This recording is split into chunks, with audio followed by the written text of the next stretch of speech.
Hello and welcome to the One Stop Co-op Shop, your one stop for co-op news, reviews, and playthroughs. And today we are reviewing Resist. What's up, Mike? Hey, Peter. Good to be back with you, buddy. Good to be back with you, man. Although I feel like we've been working together a lot on our own game, trying to get stuff Yep. finalized. So we usually do one design night a week, but I guess we've stuck to one. But we're probably should be ramping that up here soon.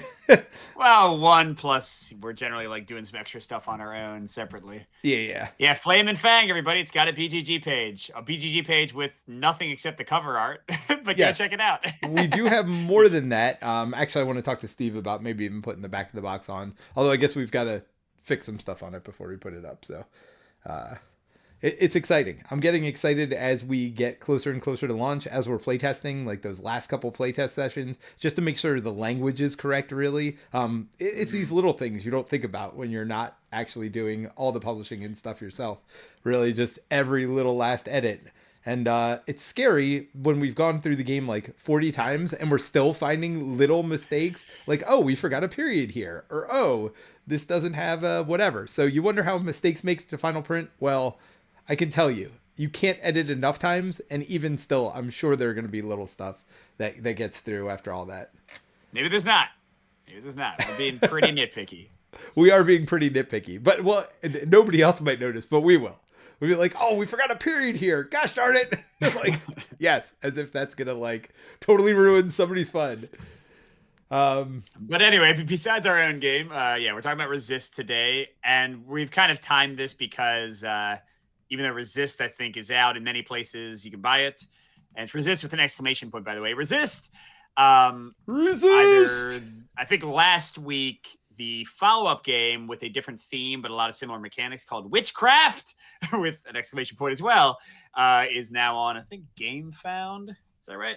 Oh, so is it currently Sure. live as we are speaking? It is currently live. Yeah, let me even see how many days it has left. I was going to say, why don't you talk 21 days left. And it has currently...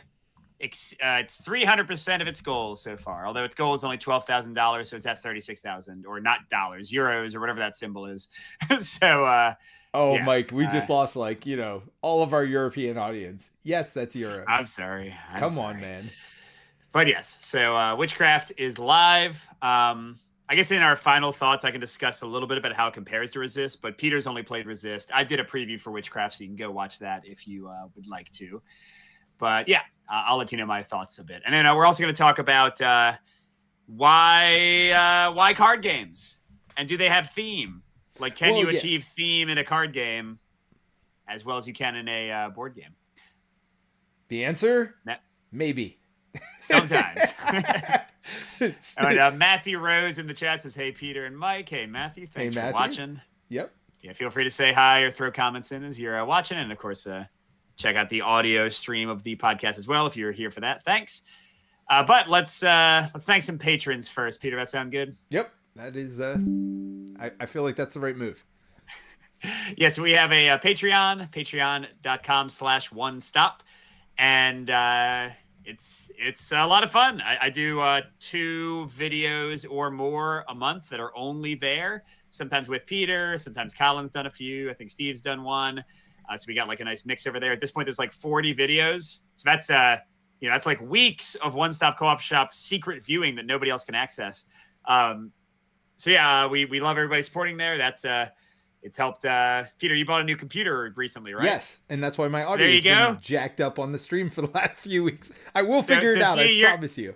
Your Patreon dollars at work, helping Peter screw up the audio for all the streams. And I bought a new microphone because my microphone died on stream too. And I got a new microphone as well. I literally just bought a game for $50-something that I want to cover on the channel with Patreon money. So yeah, it is going to us like making our equipment better, going to us buying more games to cover for you all. So yeah, we want to thank this week Stuart McCullough, Stephen Collins, Katrina Ruff, Daryl, no last name. Daryl's too cool for last names. And Drew Michelson. So Stuart, Stephen, Katrina, Daryl, and Drew, thanks for your support. And if your current financial situation doesn't allow you to help us out on Patreon, no worries. You can subscribe to the streaming channel, to the main YouTube channel, rate the podcast on Apple or wherever you're listening to it. That gets us a ton more attention. Maybe we can win the Golden Geek next year with your help. Yep. So yeah, but we really appreciate all your help with everything One Stop Co-op Shop is doing. By the way, did you say Steve and Colin? Did they like join together to put a Patreon like pledge together for us? I'm trying to remember. I think Steve did one, and I know Colin did a reaction to my top videos of last year, and I did a reaction to his top videos of last year, kind of making fun of each other. Yeah, I mean, I'll say right now, the Patreon videos tend to be like goofier stuff, for better or worse. Like I have like a lot of top 10 lists like that are kind of odder, like my top 10 Renegade games, or my top 10 Chip Theory games. Well, there aren't 10 Chip Theory games, but yeah, That was a joke. You've taken it way too far, Mike. I said because you said Stephen Collins, and I said Steve and Colin. Is that like one Patreon name that they like? Is that like the Bradgelina or whatever? Stephen Collins. Yes, Stephen Collins' love, it defies the constraints of time and society that cannot be denied. I mean, you know, Colin from our channel, Steve from our channel. Oh my God. When you have to explain the joke, it gets better and better every time I go through it. Wait, why are you still explaining? I just made my own joke. Oh, I got it. Okay. All right. I just wanted to make sure. By the way, we haven't had this in a while, but we did have a Patreon email that, you know, we remember we used to have that as a pledge level where people could like do a shout out on the. Is that still a pledge level? I think I took it away. Oh, okay, because we did get one from Colin. He's not even a patron anymore, Peter. It doesn't even make sense anymore. Who says? Yeah, Colin used to be a patron of our own Patreon, and I was like, Colin, stop giving yourself money or whatever the heck you're doing. But Colin said, "I love Marvel Champions. It's my new favorite game." So I mean, he does like it fine, I think, right? Yes, he does. I mean, you know, actually, I don't know. I feel like he might be. I think he said that he's stopping collecting it again. Maybe.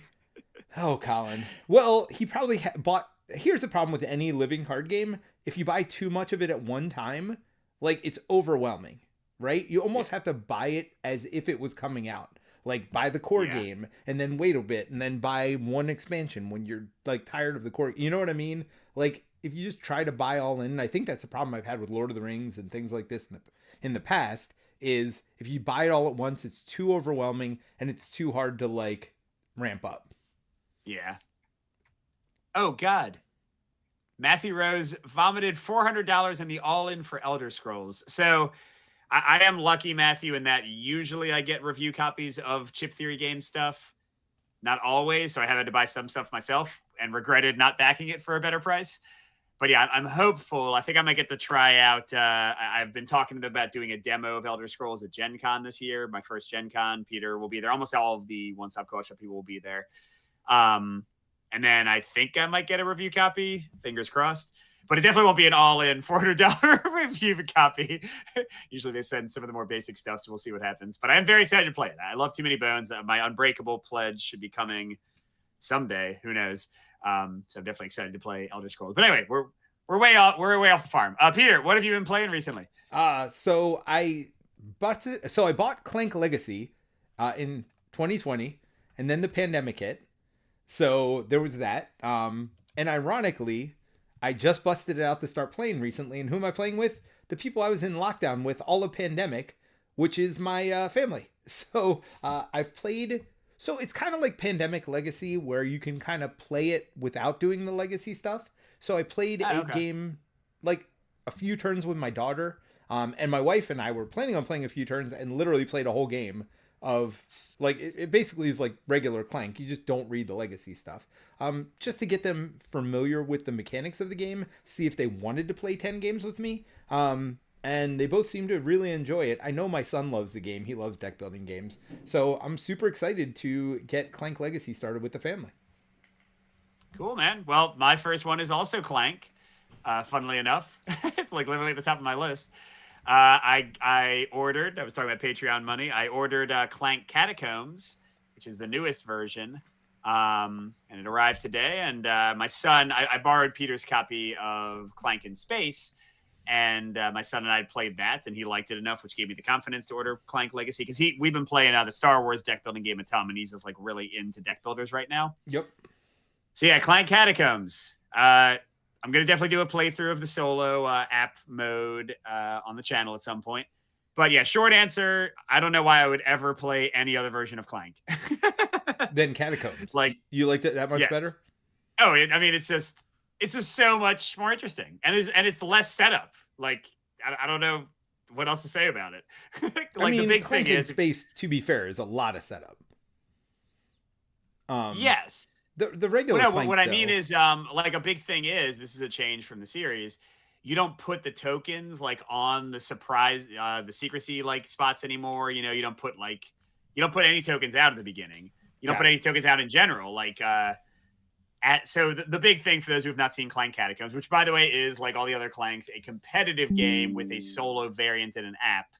Um, it's the big change is that you are now exploring the board as you go. So you start out with like this one big double sized tile on the board, and then you can go with like whatever direction you want, and you get to rotate the tile when you move on to it. So you get a big advantage for being the first person there.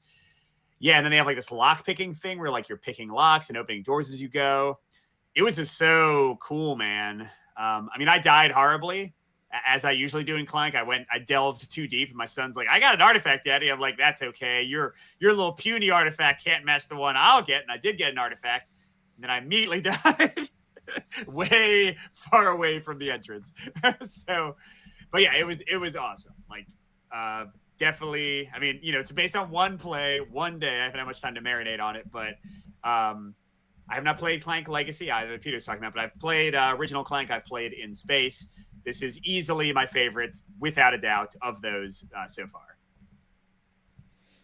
Cool. Yeah. No. I mean, I was lukewarm on the Clank games when they came out. I think because there was so much hype around them. You know, that turns me off a lot of times. I don't know why, but I was lukewarm on at first, but the more I play them, the more I enjoy them for what they are. I don't think it's some big strategy fest, right? But I think it's fun to build a cool deck, and yeah, I think it's fun to build a cool deck, and I think it's fun to go down and explore in the dungeon. So yeah, for me, I like Clank a lot better than I did when it first came out, and I think part of it is, as you said, I think they've innovated and improved since the original Clank game. So yeah, because I personally liked In Space better than original. I've heard Legacy is the best of those ones. I'm curious where I would land on Catacombs versus Legacy. I mean, the fact that I can just play Catacombs and not worry about a Legacy, it definitely puts it ahead for me. I'm not a Legacy guy. well, it'll By be the way, interesting. I see in the chat my video is out of sync. So if you're listening on the podcast, everything is perfect. Well, and that's why I'm not stream, doing anything, because I know I've had all kinds of audio issues, and we could try to fix it, but it could take 10 minutes of us futzing around, and I'm not doing that. So sorry for everybody live. Just try not to look at Mike. I mean, I try not to look at Mike anyway. Yeah, so. exactly. Don't look at me anyway. I'm really just an AI generated personality. Like, this is not my real face. So just, you know, you got like whatever you want here. Max Headroom stuff going on. That's right. All right. You want to do another game, Peter? What have you been playing? So we both played ISS Vanguard this past weekend, which oh yeah, I forgot about that. well, that's why I'm here, Mike. That's why I'm the memory of the group. Yeah, right. That's like the exact opposite of the truth. But yeah, no, it was fun. I will be honest, it wasn't a game that, like, I could see the good of the design when I first started playing it, but it really took me a while to latch on the mechanics. I'm not exactly sure why. I mean, it's not overly complicated, but it's a game I really enjoyed our session this weekend. And in fact, so much so that we left it set up on the table. So we will continue playing it for the next couple weeks, I am sure, on our normal game night. So it's going to take over our lives for a while. So don't expect any new reviews. We'll just be re-reviewing ISS Vanguard for the next like 2 months. No, I mean, I was really... So, yeah, Peter and I are playing with our friend Jerry through a campaign. They are still not as far as I was when I was playing it solo to cover it on the channel. But I'll reiterate, playing the exact same planets, but with other people and going like with different characters and using different like dice and actions, it felt still pretty fresh. Like, you know, it's a fairly... Playing through some of the planets can be fairly linear because like the same kind of stuff happens. But yeah, it was fun. And, you know, I hadn't played in a while, so I'd forgotten a lot of the stuff that happened. So yeah, I really like that game. Playing it again with you all reiterated that, and I was really happy that you enjoyed it, Peter, because I know you were definitely the lowest on it of the three of us. Yes. Which makes the possibility of us ever finishing the campaign way lower. So if you're having fun, I know I'm having fun. Jerry seemed to be having fun. We might actually get through it. We might actually, find the builders or whatever the heck we're supposed to do in that game. So yeah, I'm happy you enjoyed it too. Yeah, and I think you said you enjoyed it more multiplayer because you weren't so Oh, focused on the absolutely. mechanics, which isn't always true for games like this, right? Like I think that's why it's important to mention, we don't always go back and re-review stuff because honestly, we don't always go back and replay stuff after we're done with a review of it. But I think it's important to mention, like for a lot of games like this, like story-based games, you want to play them through solo or two players at most because like that way you just get through and get to your turns faster. But I think the nice part about this one is the mechanics are solid enough where playing it multiplayer means you don't have to focus so much on those mechanics and you can focus more on the story and just enjoying what's going on. Yeah. And the turns All right, aren't so so I'll throw out. long that it like distracts, right? Yes. I'll throw out a few more quick ones. Stalker, S period T period A period. Yeah. Stalker is the new Awaken Realms one, and that's live on GameFound as of today. I was about to say, And I hope it's game found. I think I had the first preview for it, and they put it at the top of the page, even though I was critical of some parts of the game, so that was kind of cool. But yeah, this is a campaign based, although it's like mini campaigns. I didn't know that when I covered it because that wasn't entirely clear in the prototype. But now looking at the page, it's like 3, I think, or 4 missions together, and that's an entire campaign. And suddenly, I already like the game. Now I'm like, heck yeah, let's go Stalker, because I'm so much more into. Speaking of ISS Vanguard, I'm so much more into like bite-sized games. Like I beat all of Valor and Villainy. That's an 8 scenario campaign with some side missions if you want to do them. Like that level of stuff, like 3 to 10 scenarios, I'm all over. Once you go into like 20 to 30, I get a little bit dull. But yeah, a Stalker. It's got a pretty cool noise mechanic. I don't love it. That's the thing people have kind of rebelled against the most in the comments. Like some of them seem to find it fiddly. It didn't seem that fiddly in my play, kind of dealing with the noise. And I liked the tactical implications of like making noise over here, like throwing a grenade over here and having the enemies go over to check it out and sneaking around them. I still think there's some rough points to clean up, but Awaken Realms tend to do a pretty good job in their development of games with that sort of stuff. But like the story, the way combat works, the action system, the scenario design, like all of that seemed really cool. And it's like kind of a post-apocalyptic thing. It's based on movies and video games that I have not seen and have not played. But yeah, so that's a big one. Again, my preview is up. There's other videos. I think Rolling Solo did like a series or something. So go check that out if you're interested. It's a big, expensive game with minis if you want them, and like 3D terrain if you want to pay extra. So you can parent it up as much as you want. Speaking of campaigns, though, Terrence and I have been playing Lord of the Rings, the first big box campaign that came out, Awakening or Angmar Awakened. So we've gotten through 2 missions of that. So yeah, that's what I've been playing. Still enjoying Lord of the Rings. Not gonna supplant Marvel anytime soon, though. That is for sure. Okay. That's my quick update on that. Yeah. I think Lord of the Rings is a great game. It's still definitely my third of the cooperative LCGs, like at the bottom. Would you put it above Arkham right now, Peter? What do you think? I would, only because I don't think I like it better. But as far as desire to play, because I know if I'm in for Arkham, I'd have to play an entire campaign. I wouldn't be satisfied playing one-off missions. And Lord of the Rings and Marvel, I can take out, play for an hour or whatever, and be done with it.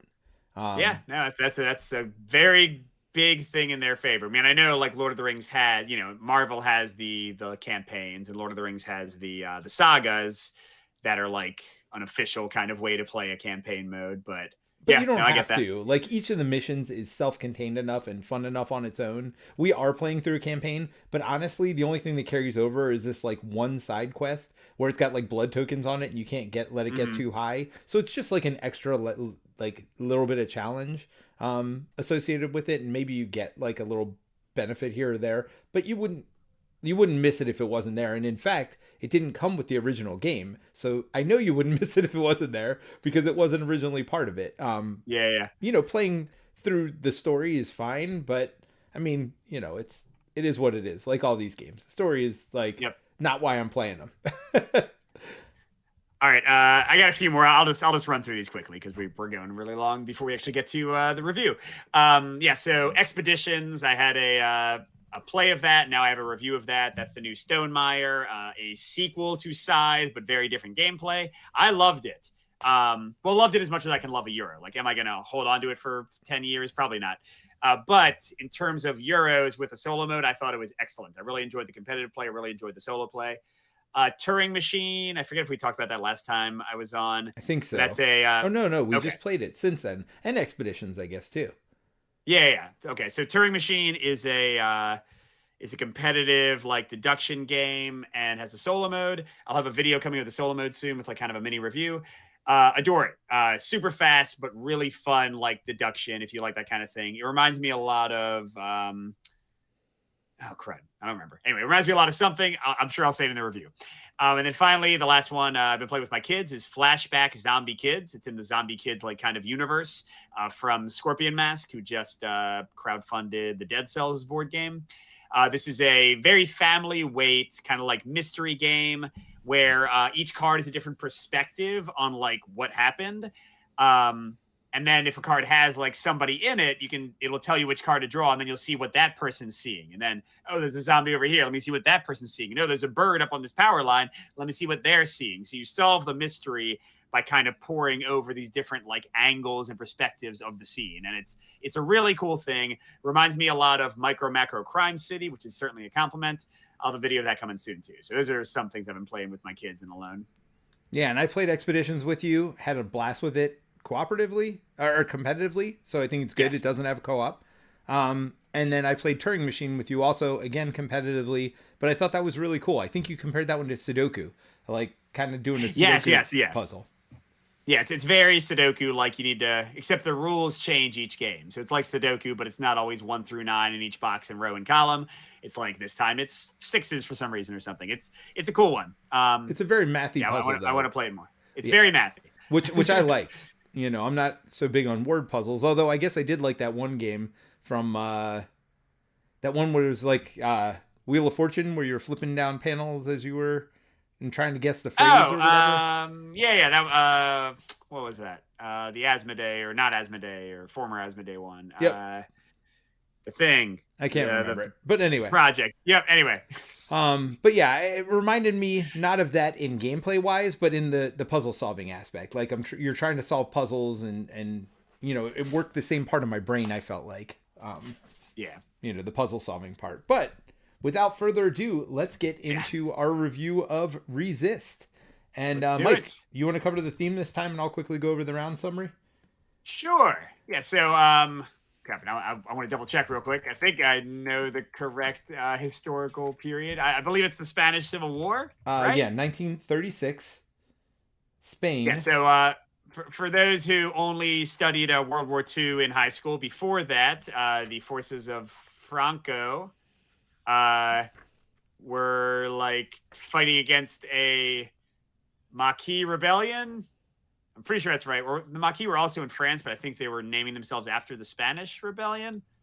Steve, if you're still in the chat, you correct me on this. Anyway, yeah. So long story short, you are playing the resistance here, trying to throw off Franco's authoritarian control, and you're trying to complete missions. And in real life, that went horribly wrong. So usually, it's going to go horribly wrong here too. Like you have varying levels of victory, as we'll talk about later, but even like the middle to high levels of victory are kind of like, yeah, you sort of did something, but you still got crushed and you still lost horribly. So yeah, but that's the general theme. It is a real life like war kind of counterinsurgency theme, but with very charming artwork. Yeah. And the basic mechanics of the game is there's going to be 4 steps to the game, but the goal of the game is to complete these missions. And every night you have to go on a different attack mission. And you could do it with some people hidden. You could do it with some people, you know, in their attack mode where, you know, they're outwardly rebelling. It's kind of a deck building game, but not really, because you start with half of your Maquis, which are like your cards that you have. You start with half of them, but it's not like any are better than any others. So you do start with some in your like hidden reserves, but you also have some that you could recruit later on. But it doesn't mean some are better than the others. Now they do have a way you could draft them at the beginning of the game, but a lot, or the other way you could do it is just like split the deck in half and kind of start. So you are going to be playing, it works a lot like a deck builder in the fact that you're drawing 5 cards and you're going to be playing these cards. The difference is how you play them. Well, first of all, when you look at these cards, they have 2 halves to them, a right and a left. And the left is if you play them as hidden, which means you get to keep them. They go back in your reserves. They're kind of doing things in the stealth. The right side is if they're openly resisting and they're attacking, or they're doing it in the open. And so you're playing cards to the left or right. If you play them in the open, though, then you lose them and they go away. So they're removed from your deck. And again, none of these cards are worse than the others. They're definitely situational. But, you are losing cards from your deck. And, that's definitely one way you can, like, have really bad turns later on is not having enough cards to be able to like do a full set either of 5 cards, or a lot of times they'll have you drawing cards out of your hidden stack, and if you don't have cards there, those cards are actually obviously worse and things like that. So you're going to be playing cards, but basically to beat this mission. And at each of these missions, they're going to tell you when you put the mission down, what is the defense value of that mission, like a number you need to beat, and then you put a certain number of enemies down to defend that location. And you don't know what they are until you travel there, or some of the powers might be to reveal enemies at a location or whatever else. So when you attack a location, you flip up all the enemies and you basically then start playing your cards. And again, this is solo only game. So you're going to play cards to either, again, hidden or open, and they may have an ability that triggers when you play it during the planning phase. It'll say plan, or they might have abilities that trigger during the attack phase. So first you do all this planning stuff, then first you do planning, then you choose a location to attack, revealing all the enemies there. Then you do the attack step where you basically add in more of these cards that you play in front of you. And then you compare your value to the values of all the enemies there. There's stuff that dismisses enemies right away, ignores the powers of the location you're attacking, all kinds of stuff. But you basically have to fight a location every day, and then you do the aftermath, and it might say, some of these enemies might say survive. If they survive, they might do certain things to you. Or it might say they have defensive power, which means you have to defeat them first, or whatever else. So you're basically adding your numbers of your cards, and if you play them on the left, they have a different value than if you play them on the right. You're adding up all the values of all your cards, comparing it to the defenses, you're defeating enemies as you go, and you really want to defeat the number of the location. If you don't defeat that, then that's going to count as an undefeated location. And if that happens twice in the game, you immediately lose. Other stuff will happen, but basically that's what you're doing. So you're planning out your attack, you're performing the attack, then you do the aftermath. You basically adding up all the numbers, removing enemies, that kind of thing. And then you do a recover step where you basically discard your cards based on whether you played them hidden or revealed to the appropriate discard pile. Then you draw a hand up of new cards and you do it all over again. And you're trying to get through as many locations as possible. You can end the resistance at any point and just basically bow out, count up your score. But if you keep going, you can lose in 3 different ways. You could lose, there are these spy cards, which are basically junk cards that go into your deck. If you have a handful of spy cards, you lose. If they'll defeat civilians, like at certain points, they're like counter guerrillas or whatever that end up killing civilians. So if those end up dying, you'll lose the game if 5 points of those die. And then the other way you can lose the game is if you lose 2 of those missions that you're going on. So that was, I guess, a little bit more long-winded than normal, but it should. Oh my god, dude! What was it? See, this is why we switch. This is why you do the theme and why I do the mechanics, because you always go into way too much detail when you do the mechanics. Well, I don't know. We've had it go you both just taught ways. every rule of the game. I know, and now people can play. Oh my god! All right, anyway, yeah, but that's how the game plays. Let's get to our 5 points. If you haven't listened to us or watched the YouTube reviews before, we're going to talk about the 5 most important things that stand out to us about the game in order of importance to us for the experience. And yeah, I'll go first, Peter, since you just talked a bunch. And mine is the victory conditions and the scenarios. So this one's almost a mix for me because the main thing you're going for in the game is basically victory points. Each of the missions that Peter mentioned that you complete is going to give you a different number of victory points. And they just have a chart in the rule book And it's like, hey, if you got this many victory points, you did this well in the resistance. If you got this many, you died a little bit less. If you got this many, you still lost, but it wasn't as bad. So that's not too exciting to me. That could push it way down. But the thing is that the mechanics of the victory points and when you stop, because you can stop whenever you want, you can like stop playing the game after any mission. Um, but you got to kind of push your luck and go for more if you want to get a higher score. I find that interesting. And the thing that really matters the most to me is that they have this scenario book that comes with the game. And that has very defined victory conditions as opposed to the like victory point kind of structure of the main game. And the scenarios add a lot of variety. So if they didn't have the scenario book, this would probably be a mix or a full-on con for me because I just don't love like in thematic games going for like victory points as my sole thing, especially when it's just like looking at a chart for what it means. But with the addition of those scenarios, I think it's great. I like the variety. It's going to appeal to different types of gamers. So it ended up being good for me, but it wasn't at first. Yeah, and my number 5 is the locations.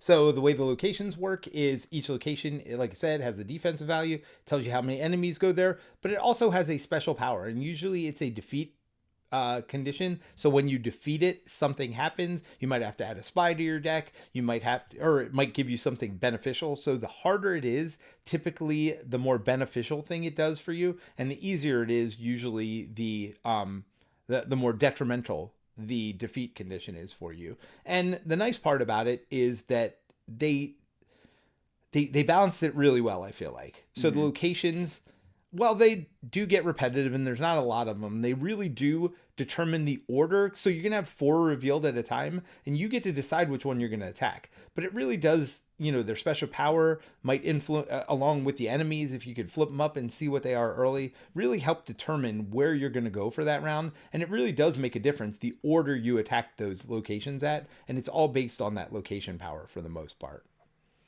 So that's my number 5, the locations and how they vary up, how you want to do things on your turn. Yeah, and I kind of combined that with the enemies from a number 4.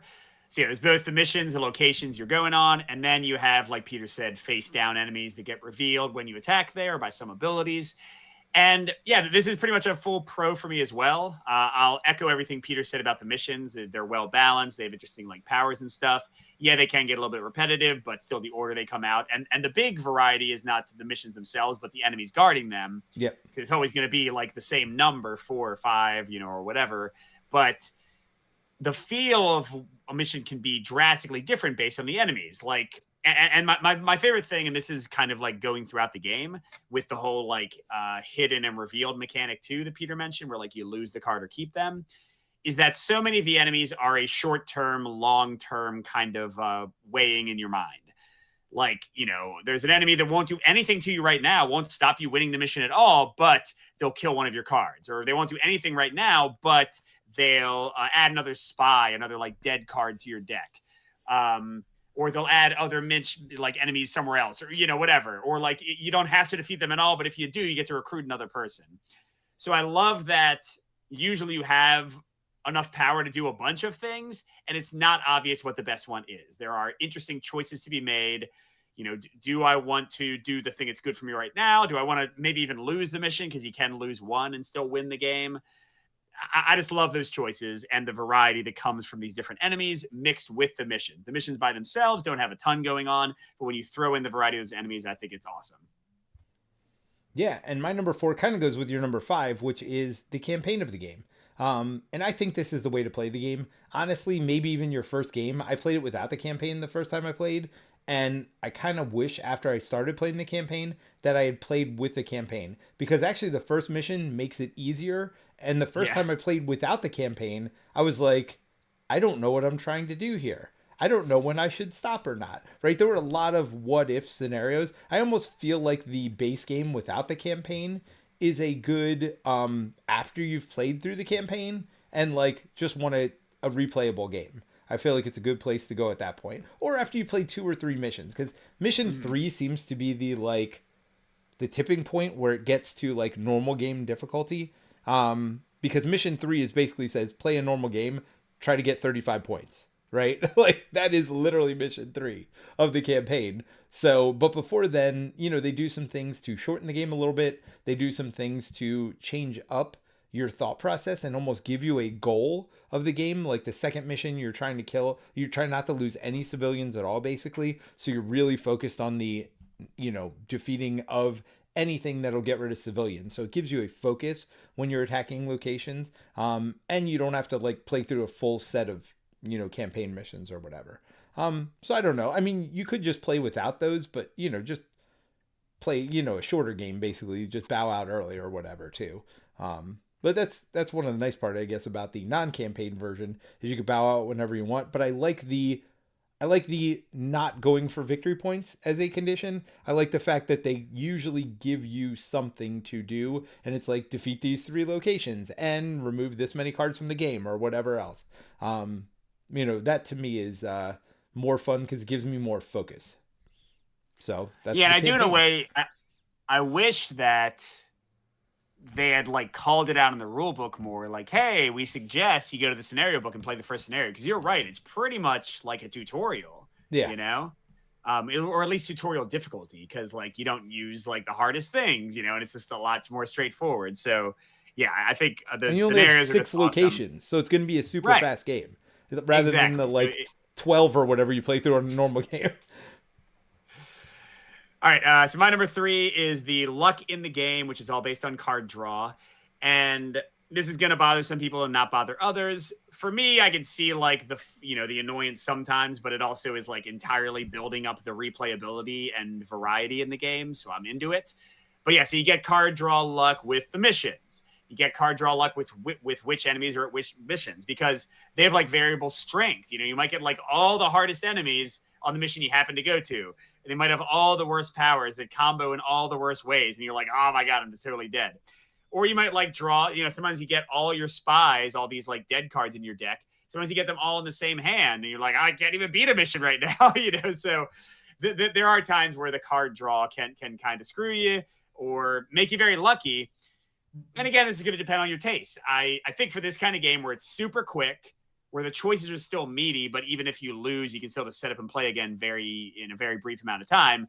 I think it's cool because, man, nothing is more exciting than when you flip all the enemies and you're like, I totally got this. Like, I can handle all these guys. Like I think, and this is something we talk about a lot in our design discussions. The flip side of randomness is both frustration and joy, right? Like you can't replicate the joy of good luck in a game with no luck. Just like you can't replicate, and maybe you don't want to, the frustration of bad luck. I think this is luck that serves a purpose, luck that adds variety to the game, but also luck that will frustrate some gamers for sure. Yeah, I didn't put the luck in there, but I definitely agree. There's definitely card draw luck. There's certainly end of games. So Michael Newsom, by the way, says, I appreciate the detail, Peter. Thank you, Michael. I appreciate you. Michael, my name is also Michael. Can we rally together here? I'll be honest. Don't go over to the Peter side. It was only like 5 minutes, dude. It was like not that long. Get out of here. It was the longest rule explanation we've ever had of the podcast. That is certainly not true. Some of the earlier ones. Go back and listen to all our episodes. It was an easy task. Go back and listen to hundreds of episodes and tell us whether go listen to the early ones where we definitely went into way too much detail on like these big giant games. So yes, I appreciate you, Michael. My favorite Michael that I know. I don't even know any other Michaels I like, to be honest. No, that's fair. That's fair. All right. So my number 3 is the enemies. So as you mentioned already, every location gets these enemy cards, and that is where the swinginess, the randomness, but the excitement comes from as you go to these. And I'll be honest, the nervousness, like I still get nervous every time I go to a location. I'm like, oh man. Yeah. Like like the dread of like playing this game is real for me. Like I get really nervous, like even just playing the game, let alone like going to those locations. Like, oh my gosh, I got to deal with all this stuff at this location. And how do I like, get rid of I got to defeat this one first, but this guy gives all of them +1 to their defense. So I'd really like to get rid of that. Do I have one that can discard a card? All right, which power can I use for that? So it creates this interesting puzzle, and that is what creates a puzzle. And I think for some people, it's going to create this sense of excitement. And for other people, it'll be anxiety inducing and dread inducing, like it is a little bit for me. Salvation Road, it's funny because people have been reviewing that game more and more recently. I don't know why, but I've just read a lot of reviews lately. It's like, oh, I love this game, but that flip at the end of the game, right? And it's Last Hour has that Fantasy Flight game or whatever, Final Hour, where you get this Yeah. flip at the end, and it's like, oh my gosh! And some people love that, and some people don't. The nice part here is there are enough guys that will let you scout a location ahead of time. So that it's not necessarily that if you don't want it. So I do like that part of it. But some people love that like anxiety, that tension, that whatever. But some people I know are going to cause some anxiety. For me, it's a little both. In all honesty, I definitely get more anxious than I should playing this game, and I don't know why. But that's it for me. Is the that enemy flip. All right, and my number 2 is there's two distinctions. Like my number 1 and my number 2 are both the card play and the actual like Maquis resistance fighters. Yep. So my number 2 is the plan and attack phase. So some characters have a plan ability, some characters have an attack ability. Sometimes you can choose either one. And it seems like a minor thing, but plan happens before you pick which mission you're going to, before you flip over all the enemies there, before you see what, doo-doo you've stepped into in your resistance fight. And the attack phase happens after you have perfect information, but also after it's too late to go somewhere else and be Right. like, you know what? That bridge, that can stay there. We're going to blow up this depot instead. So yeah, I think that minor difference that some abilities activate in plan phase, some abilities activate in the attack phase, and also just like the feeling of before and after and making that hard choice of the mission to go to.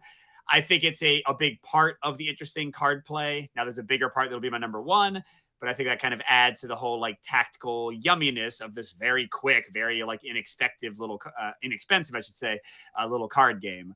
I think that attack plan thing is great. Yeah, so I'm gonna, because I think you're gonna talk about this other part, so I won't get into it because my number 2 is the card play. As well, and I put cool card play. The two sides again, whether you play on resist or hidden or visible, and then also whether you play it for its attack event and its or its planning event. Now, the nice part for me, because I was anxious again, this game caused a lot of anxiety for me. Like, I don't know, it's one of those cards, but like it seems a lot more daunting than the gameplay actually is. Because when you look at these 5 cards, first of all, they're bigger than normal cards. So it's not like a normal deck builder in that way. And then you're like, oh, there are these 2 sides of the card and I could play it to either side. And then each of these cards have these phases on them. And oh my gosh, like the decisions were kind of overwhelming when I first looked at it. But the one thing I've learned to do as I play more is really any card that doesn't have a plan effect that I care about, I just put face down and I don't even look at it.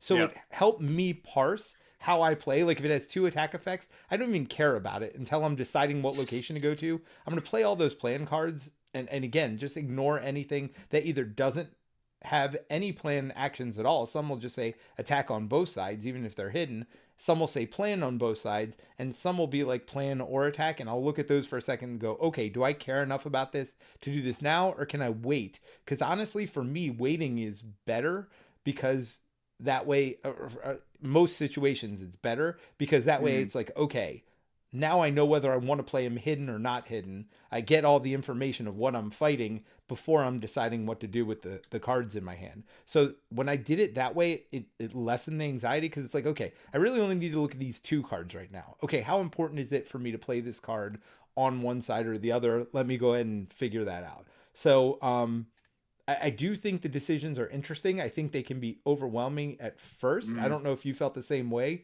but for sure. Over time, because you're looking at 10 things right away, right? Like it's not like a normal deck builder where it's like, oh, this gives me 1 power or 1 money or whatever. There's like a whole sentence on each side of these cards for a lot of them. Now some of them have nothing, but once I learned that I didn't have to worry about the attack ones, it really lessened that for me a lot. So I do think and what always a slightly different method for anybody who's going to play the game or witchcraft. What I do is I assume, of course, I'm going to play perfectly and not need to kill anybody and not need to reveal any of them. So I only looked at the left side of the cards. And then once I realized like, oh crap, right. We're not going to do it. I got to kill somebody. Then I would look at the right side of the cards. So that kind of division helps my brain kind of parse things through.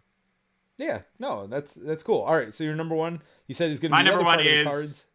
yep, hidden or revealed. I love it. Yeah, Peter described this as kind of like a deck builder, but it's really a reverse deck builder because 90% of the building is cards dying from your deck. Right. Because whenever you play them for their revealed side, stronger strength, better ability, then they are captured or killed by Franco's forces, and you're out. That guy's not there anymore. And it is just so tough. And it combines with the like missions getting tougher because you start with the Act 1 missions, then Act 2, and then Act 3, and they get harder and harder. It combines with that push your luck choice, like, do I stay in? Do I keep fighting? Or do I just take what I've got and get the victory points I have now? That all combines with the fact that as the game goes on, your forces are dying or being arrested. Like you only got like 4 cards that are good left in your entire deck. Yeah, it's great. It's tense, like Peter said. It is such a hard choice. Like, who do I want to ditch? Who do I want to keep? Because those revealed powers are so strong in most cases, and they're built. Like you'll have a person who does 0 damage on their left side. It does 4 damage on their right side, and suddenly you can blow up everything you want to blow up. Yeah, so I just love that mechanic, and if even if the game had nothing of the other good stuff, I think that would still be an interesting choice. But as it is, it all comes together into like this really lovely kind of tactical combo. Yeah, so my number one is, and I just put the word maths. There is a lot of maths in this game. It is adding up all your points, adding up all the points of the enemies, forgetting the number you added up for yourself and having to re-add it up again. Like just going back and forth. It's like, okay, I have 14, they're at 17. How do I get 3 more points without killing off as many guys as I can? And like, there's a lot of like mathematical decisions and adding up stuff. I mean, we're not talking super high numbers. Again, probably not much more than 20 in most situations, but it is a lot of adding and trying not more than 10 in most situations. I would say 20 is incredible. Oh, well, no, because a lot of the defense is 8 itself, and then you get a couple guys at 4. It's like 6. Right, but I'll disagree with you, and then I'll let you finish what you're saying. You don't have to add up the defenses because you're not going to kill everything 99% of the time. You well, add my up last your couple strength, games I and then did. Like I don't know. Maybe I got too good at the game, or maybe I'm cheating in some way or another. But well, wait, because finish your point. Finish your point. well, there's plenty of cards that let you discard guys as well. But then I'm like, okay, well, if I'm at 11 and I need to get to, I mean, even if you don't add up the full numbers, it's like, okay, I need to get to 8 to defeat that location. Sure. And no, then there's a guy that has 2 defense over here. Oh no, he's 3 because of this guy. All right, is there a way for me to discard that guy? So he's down to 2 again. And like, like the order you kill them matters, which leads to a lot of excitement. But for me, it led to a lot of adding over and over again. It's like, okay, I'm at 11 right now. I need to get to 14. Again, it usually isn't even that simple. It's like, I'm at 11, I need to get to 17. Okay, if I don't get to 17, what can I kill at 13? You know what I mean? Like, and then what'll be left over? Do I care about that? So there's a lot of that. It loses some theme for me because I am just looking at numbers a lot of times. Sure. And special powers.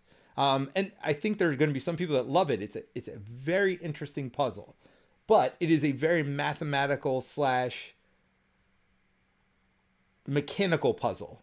A lot of times when I say game's puzzly, for me, it still feels thematic. Here, I don't know that it always did. It felt more math puzzle to me, which I love math. So that's not necessarily a con for me, but right. I do think for some people it will be. No, that's a great point. I didn't find the math challenging, and I know you probably didn't either. So it didn't really come to my brain. But also, I mean, most solo games, I don't really pay attention to the theme that much. I think the theme is here if you want to. Like, you can imagine, Rodrigo running toward, like, the Grenadier and blowing himself up, like, all this stuff. Like, you can tell some stories if you want to. But no, you're right, Peter. Like, it does really come down to a lot of mathing things out. And I'll go first because I think I have more negative than you do on it. Sure. For me, it is not a game I want to play, honestly. And I appreciate the design. And I appreciate like when I'm playing it, I'm having a good time puzzling it out. But it is very stressful for me. It is very mathematical for me. And the theme I really don't like. But you know me, I don't like real war games. Now, so that's why I'm a little more interested in the Witches theme and whether Yeah. I would like that game more.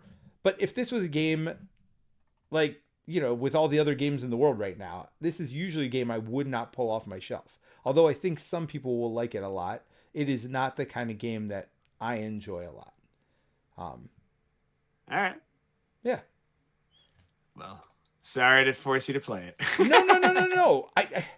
That's the other thing. I don't want to make it sound like it wasn't a fun, enjoyable puzzle. It was, but just there are too many things that are anti what I like in games. Yeah, no. I mean, That especially I know you don't like war themes, and I know and war that's not themes is a big helpful. one for me. So just take all of that with a huge grain of salt. I actually wish I had been able to play the witches one to tell if it's the theme or if it's the mathematicalness or if it's the Sure. anxiety that this game causes in me. It really does. Like even pulling it out, I'm like, oh my gosh, I'm gonna have to like try to do all these things. And like I said, I've actually even played pretty well lately to the point where I haven't taken any Yeah. spies my last two games, and I was like blowing stuff up pretty easily. Like I would have like 19 points, and I'm putting stuff all on the left side. Now the one thing I did do, did you ever draft at the beginning?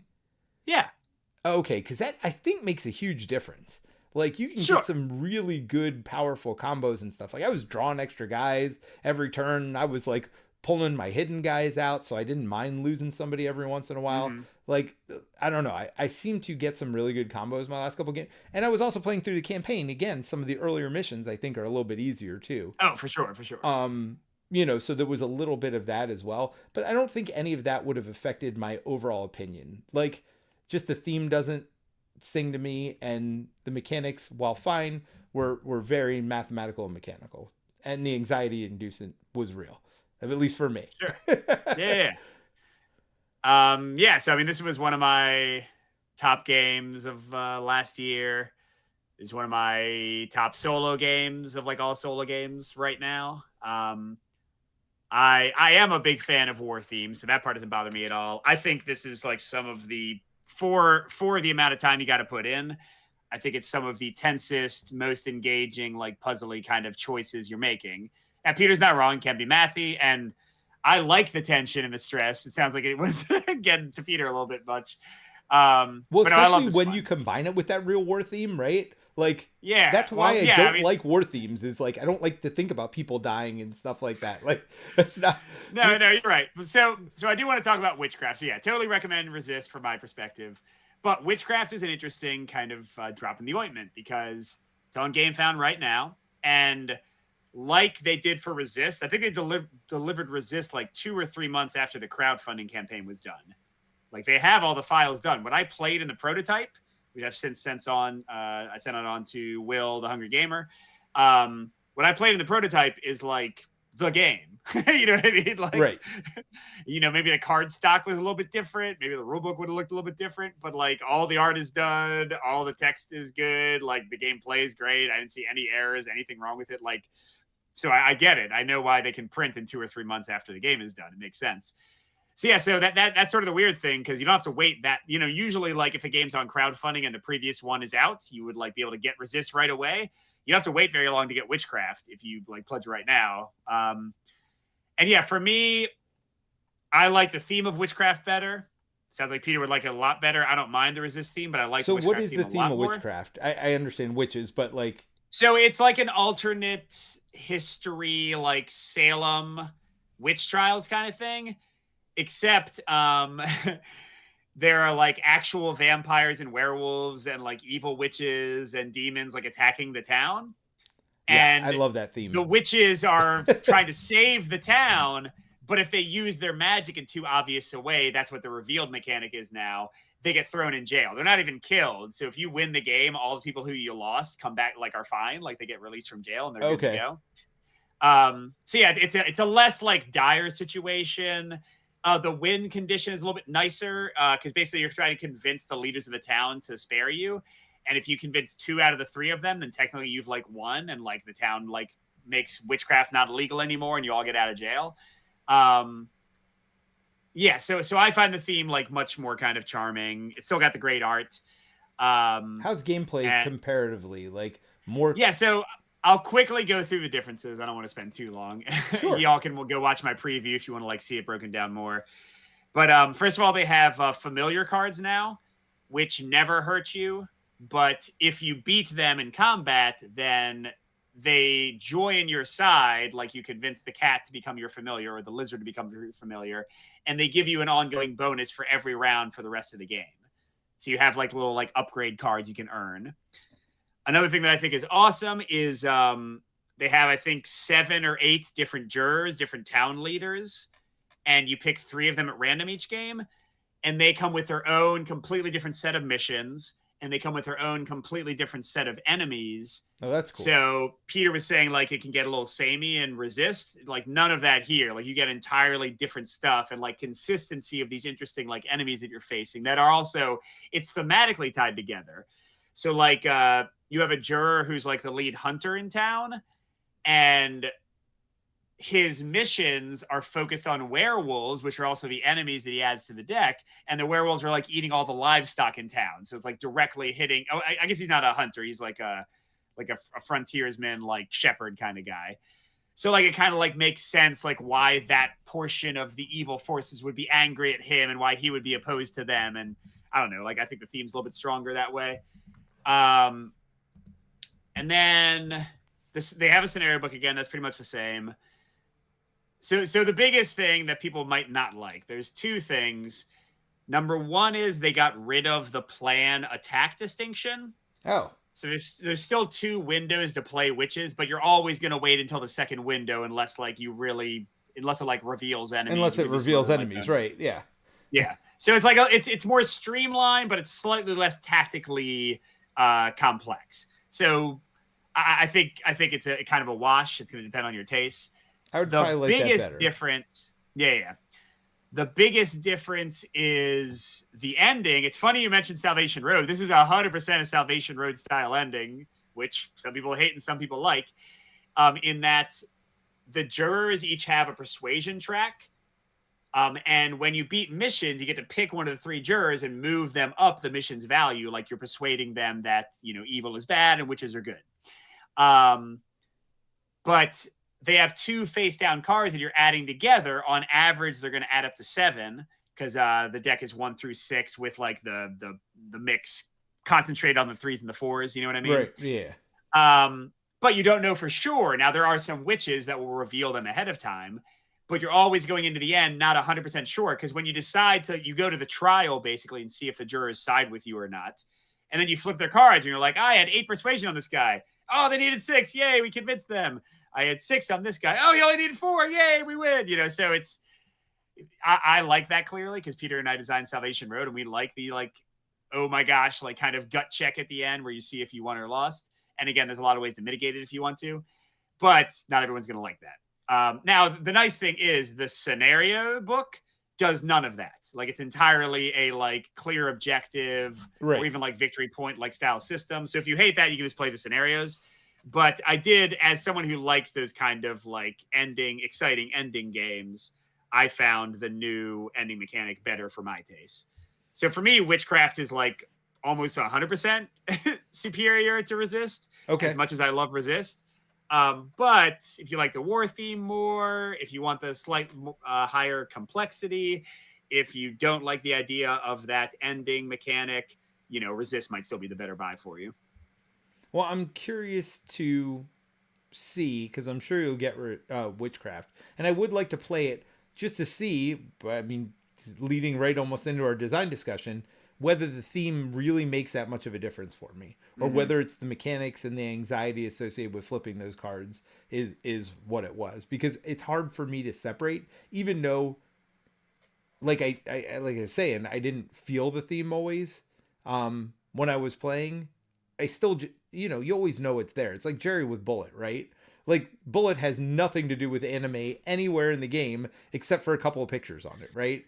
But yes, like because it has that anime theme, it turns Jerry off completely. I wonder if just painting a new veneer on this would make the game more enjoyable for me. That'll be a good social experiment or whatever you want to call it. Agathian Spy said, when can we buy Witchcraft? And I put a link in the show notes for the Game Found campaign. You could buy it literally right now And it's going to deliver probably before the end of the year, maybe even before the end of the Oh no, summer. I mean it's so yeah, they got 3 weeks left, so the campaign will be done in early July. So based on last time, it should be delivering by October, September, September, probably October. September, October. Yeah, I mean like it came very Resist came very quickly, and this is like the exact same size box, the exact same size card, the exact same size rule book and scenario book. I would imagine the printing process will only be easier than it was last time. You know. Sure. And I mean, that's our goal with Flame and Fang too, right? So it's nice to have these Kickstarter, GameFound, crowdfunding campaigns where the game is completely done and ready to go. You just need basically to judge demand so you can send it out and make sure you don't overprint it. Yep. Yep. All right, so let's get into what Peter mentioned, our design discussion, which is like theme in card games. Do you lose it? Like when you don't have a board, when you don't have locations, when you're not like moving, when you don't have a miniature somewhere that represents you, is like theme harder to achieve? And I would say like first, probably Right. is my immediate answer. um, do you kind of lean that way as well, Peter? I mean, I think you're losing it in board games in general, right? Like, yes, there are very thematic games, but is the most thematic game going to pull you in as much as the most thematic movie you've ever seen? Mm-hmm. Probably not, right? Because you're losing some senses as you go along. Now, you do add a sense, which movies and I mean, video games put you in that world sometimes too, right? Now, you can add senses with board games. You add the sense of touch and you add the sense of, I mean, I guess video games can do that too now with like vibrating controllers and stuff. Um, so I don't know. You get some things out of it, but I don't think in general board games can do theme as well as movies and video games just based on their limitations of the players got 100%. somebody's got to be reading it, right? Now app integrated games I think can do a better job. When we were playing ISS Vanguard and we got this thing projected on this giant TV and you hear the person talking to you, I think you add a little bit more, you can get a little bit more thematic integration. I Mm-hmm. think detective series, which we didn't love the gameplay in, but I think we can both agree do a good job of making you like become a detective and like, you know, pin up stuff on a wall and like, okay, how do we connect this thing to the other thing, right? Like it can get you into the theme that way. But um I think in general board games have a hard time, and I think take it one step further, now you're limiting your components to just cards. And I think again, anytime you have to do a lot of reading, whatever else, I think all of that takes you out of, you know, making decisions even takes you out of the theme of what's going on. Because when I'm making a decision, it's no longer a character doing something, it's Mm-hmm. me doing something, I guess, which I guess could put you more into it. But it never feels that way to me, right? I never play a game and I'm like, I am going to do this. Because I know I'm not fighting aliens. Like, I know when I turn around, there's not an alien behind me, right? So, but I think it's even harder with the cards. Um, Yeah, and kind of on the same point, I feel like this is not 100% true, and this might be a little bit like me being an old school D&D player and stuff leaking through, but I tend to feel like the more I have to have my face in cards, reading text, parsing through abilities, the less I'm able to kind of get into like the theme of a game sometimes. So I tend to find like action system things where like I'm moving a miniature and like taking my actions to be generally a bit more thematic. Um, Now, sometimes the action systems can get too mathy and like it's too like specific. Like Pandemic, I don't feel like I'm like really living the theme because I'm like so carefully being like, I need to move two and then move this cube here, and right. we're gonna lose if I don't do that. Um, and cards can also go the other way and be super thematic, you know, like especially when cards are very powerful. Like I'm thinking like when you can like fire off some of the strongest cards in something like Sentinels of the Multiverse or like a really expensive card in Marvel Champions. And like you do like a huge Spirit repulsor Island. blast or something, or Spirit Island, exactly. You sink half the island. Yep. Like there, I think like powerful cards can like lend themselves to theme. But by and large, I feel like if my face is in cards reading them, I'm a little bit like already less likely to get into the theme. And I feel like, you know, a card game is just going to naturally do that more than a game with like board play and miniature movement and that kind of stuff. It's one reason that I find Arkham Horror, by far the most thematic of the three LCGs, the three cooperative ones, because it is really a board game. Like, you are moving, you are taking actions, you have like a real sense of space and all this stuff. Whereas I feel like you lose a lot of that in Marvel and Lord of the Rings. Don't get me wrong, all three of them have like complete thematic ridiculousnesses. You know, it's like like dwarves are just popping up, or I'm finding Tommy guns in bathrooms. You know, or in Marvel Champions, like, you're trapped in like the collector's dungeon, but you like go home and get some cookies from Aunt May. It's like, you know, whatever. You just got to roll with it. But that being put aside, I do feel like Arkham's kind of board game structure and movement makes it feel more like real and thematic to me than a strict card game does. Yeah, I mean, it's funny because when I think of card games, I think back to my old trick-taking days where you're playing hearts and spades, and then you get Magic the Gathering. But even games like Magic the Gathering, where it's like, you know, oh, I've got this goblin, and I'm making a goblin deck or whatever else. The only thing I really care about, and again, this is personal, is do you have the goblin keyword so I can trigger these abilities on these other cards? I'm not like, I don't even look at the pictures anymore for like 99% of the games. I know I might be like unique in this, because when I talk to Terrence and other people, they're like, oh yeah, I can recognize what the card is by the picture. I'm like, they have pictures on them? like, so for me, a lot of times that doesn't immerse me, but I know it does for other people. But I do think it is important to try to bring the theme out as best you can, even if you were just using cards. Now, I don't know. Do you think flavor text helps with that? Or do you think it's just something else you got to read that doesn't pertain to what you're doing currently? I guess what I like best is when the theme is present enough, and I'll get to your question in a second, when the theme is present enough that if I want to take the time, I can create a story and it'll make sense. Is that kind of... Yeah. Like, so I think Resist, for example, does that. Yeah, absolutely. I can picture, like, every ability, I can picture what that means in a real world sense. Like, if I'm culling a spy card from my deck, that means like we spend a lot of time like rooting out the spies in the Resistance, right? If one of my characters flips over an enemy card, that means they went out and scouted the location. Like, right. I think if you want to, everything in there is 100% thematic, and absolutely. I could tell stories if I wanted to. Another game that kind of does for me, and so by the way, my answer to that is it's not so much the flavor text, it's kind of the combination of the title of the card, of the title of abilities, of the art, and the flavor text also. Like, well, any ability itself, I think is almost the most important part of that. Right. That ability, like, what's the actual mechanical thing? Yes. And so, like, an example I use sometimes, because I find this game thematic when I want to, and I can tell stories with this game when I want to, is Race for the Galaxy. You know, like, stupid, like, tableau. Well, not stupid. It's a great game, but like what many might seem like as icon overload tableau builder. I think they did a great job personally. Every card, I read the title of it, I see what the ability does, and I'm like, yep, 100% makes sense.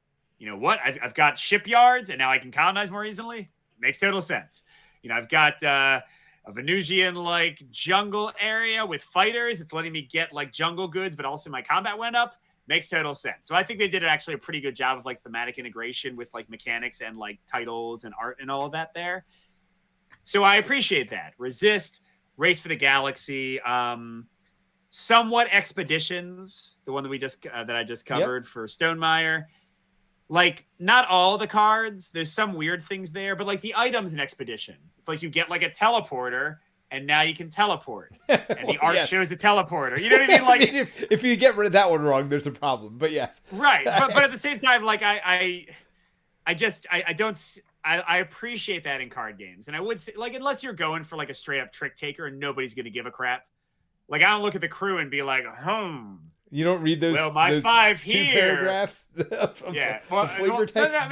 I mean, like during play. I mean, like I don't put down like, you know, like I'm playing a 5 blue, which represents the blue ocean that I'm diving through. You know what I mean? Like if you're going no theme, just go no theme. But if you think you're doing a game that's thematic, like I think flavor text, mechanical like effects, all those things can help to at least invite the possibility of storytelling and invite the possibility of emergent story. Whereas I do think board games have a slightly easier time with that, especially if they include narrative elements. I think card games, you got to work a bit more at it, but it's worth it. And based on when I did my Expeditions review, people were like, yeah, Scythe is a super thematic game. I tell lots of stories while I play Scythe. And I've never felt Scythe was thematic at all. But again, the possibility that your game allows people to create stories from it, I think is beautiful. And doing that graphic design and mechanical, like thematic integrated work, like I think we did that pretty well with Mega Man, I would hope. Our most recent game design is out. Salvation Road, like I think, was our best job of that. Of the 3 that are released, sure, I think Salvation Road, you really got emergent narrative, and we weren't telling a story.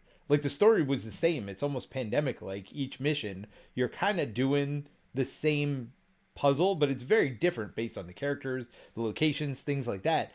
But there was always a different story that came out of it, you know, and the characters' special abilities really had a lot to do with that. And again, you know, we tried to thematically tie that in. And, you know, a lot of that is just cards, right? Like, we could have had no board in that game.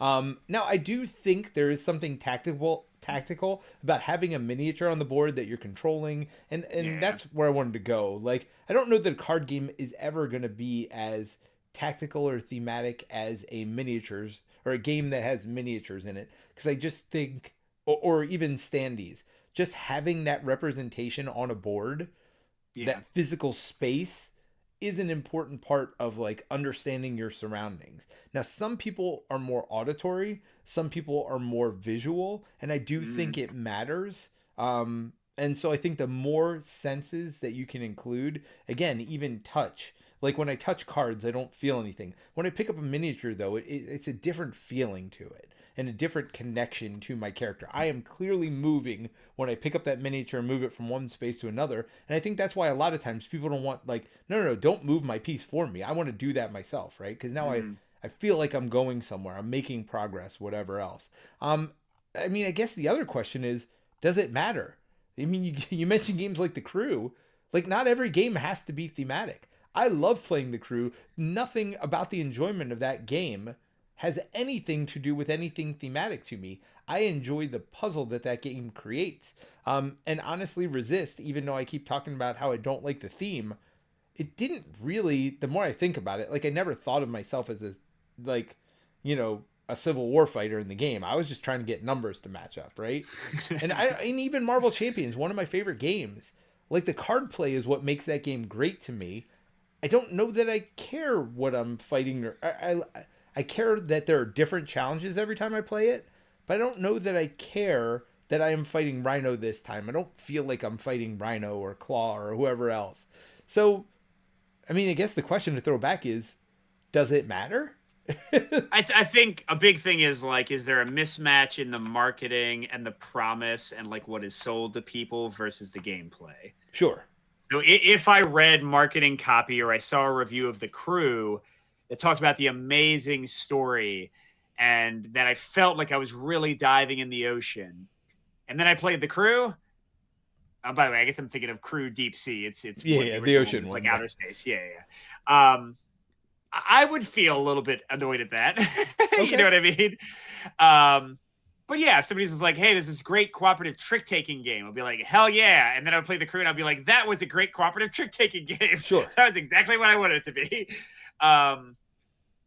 Yeah, you know, or if some games, like, you know, delve into a dungeon, it's like Dungeons and Dragons, but, like, just with cards, you know, and then I'm playing, like, I don't know, Hero Realms, which is a great, you know, it's a solid deck builder, but I don't feel like I'm done delving. Well, a little bit with the campaign mode they added, but if you're playing Uno, so I think Uno, D&D Uno, right?